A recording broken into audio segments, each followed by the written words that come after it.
So here's a look at the inside of a B58 Gen 2 cylinder head. We just cut it apart for you guys to see.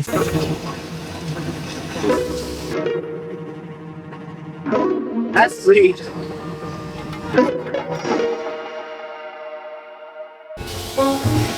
Hey, is that definitely the completely head?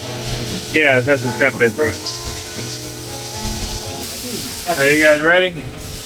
Yeah.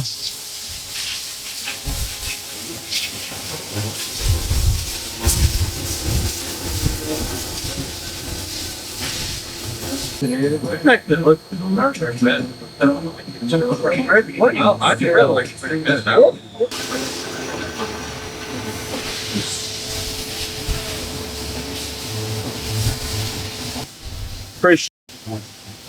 pretty thin.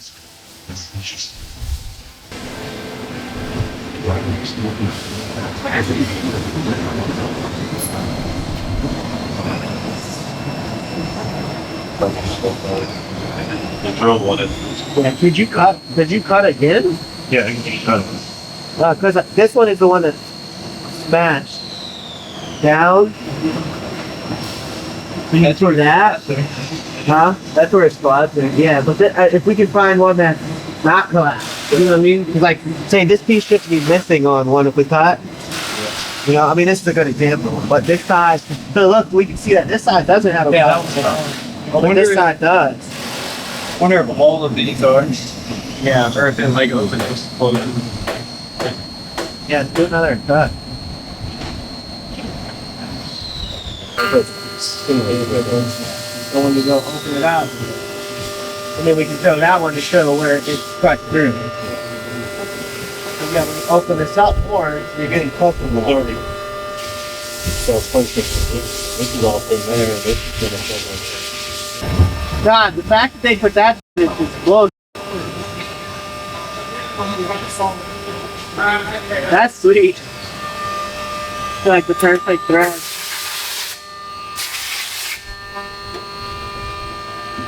Yeah, you can see here on the head, this is where the head bolts come through. There's a coolant pocket here where it's weak, and basically the stud will start to push into the material and crack the head.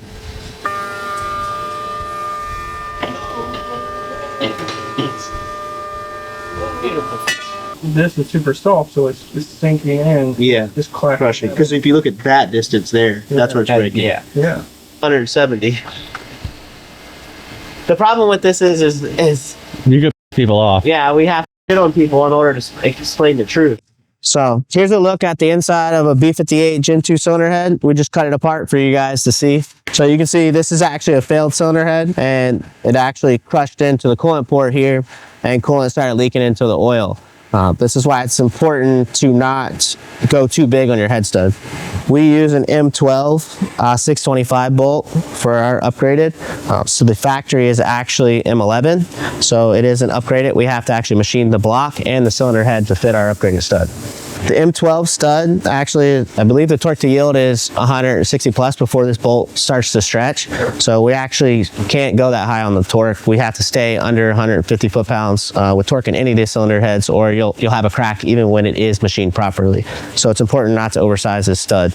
You can see here how close the coolant port is to the through hole. So what happens here is this will crack and crush in when you go too high of torque, because what happens here is the bigger you go on the stud, the thinner this casting gets right here. So this is what an M12 looks like on a hole cut for M14. You can see you're able to leave a lot more material on the casting and leave a lot of that rigidity in place. And on our engine blocks for B58 and S58, we do not need to add an insert to the block. We actually properly machine the block out to an M12. So we're able to drill the block and then re-thread it to an M12 thread in the block.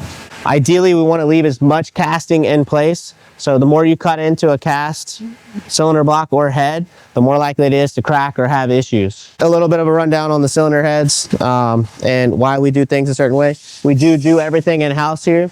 We do all our machining, porting, all the machining for all the engines, as well as full manufacturing and all in-house for all the parts that we offer as well. So we do have a little more insight on what's actually going on. We're not outsourcing things. So by being able to do everything in-house, we are able to personally see and put our hands on every part that we ship out to our customers.